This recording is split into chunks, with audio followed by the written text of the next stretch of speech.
আসসালামু আলাইকুম। শিং মাছ দিয়ে মরিচ পাতুরি রেসিপি।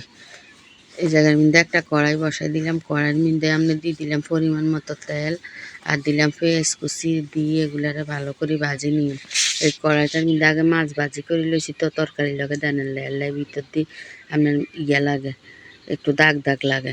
এরপরে আপনার পরিমাণ দিয়ে দিলাম মতো লবণ। এরপরে দিলাম রসুন বাটা হাফ চামচের মতো দিয়ে এগুলারে ভালো করে আপনার এবার ভাজি নিই রসুনের গন্ধটা যান পর্যন্ত।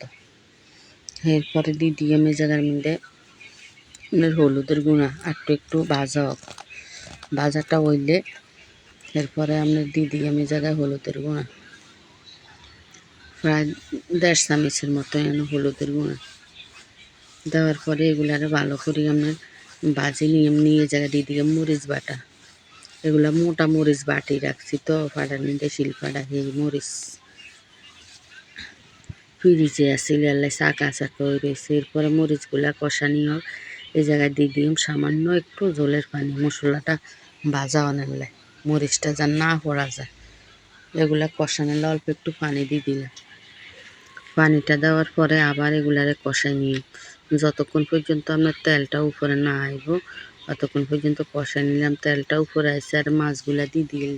এগুলা শিং মাছের লাগে 2টার মতো আমার মাছের লেজ আছিল, বড় মাছের লেজ, ওগুলার 2 টুকরা করে দিয়ে দিছি একসাথে দিয়ে এবার এগুলারে কষাই নিয়ে কষানোর জন্য অপেক্ষা করি।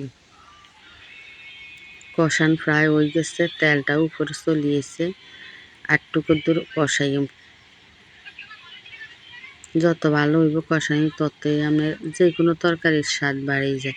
এরপরে জলের পানিটা দিয়ে দিলাম, অল্প একটু দিচ্ছি, দিয়ে এগুলারে মাখা একবারে শুকনা করে হেলাইম, তেল অল্প একটু দিচ্ছি জলের পানি দেওয়ার পরে এবার অপেক্ষা করি এগুলারে ভালো করে আগে লাড়ি দিয়ে এবার অপেক্ষা করি এগুলো জলটা শুকান পর্যন্ত।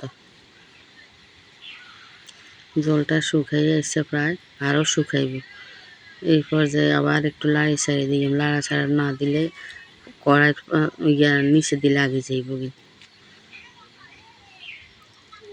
প্রায় আমি শুকাই আইতে আছে, আরও শুকাই একবারে আমরা পুরা শুকাই হেলাই। এই পাতুরিটা এইভাবেই বেশি ভালো লাগে। এই যে আমার পাতুরিটা প্রায় রেডি হয়ে গেছে।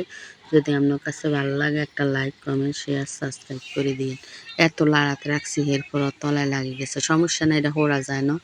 এগুলা কড়াই নিচে নামাইলে এগুলা খুসনি দিয়ে দিলে উঠিয়ে আইব।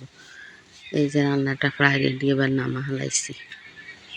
যদি আপনার কাছে ভালো লাগে একটা লাইক কমেন্ট শেয়ার সাবস্ক্রাইব করে দিন। আসসালামু আলাইকুম।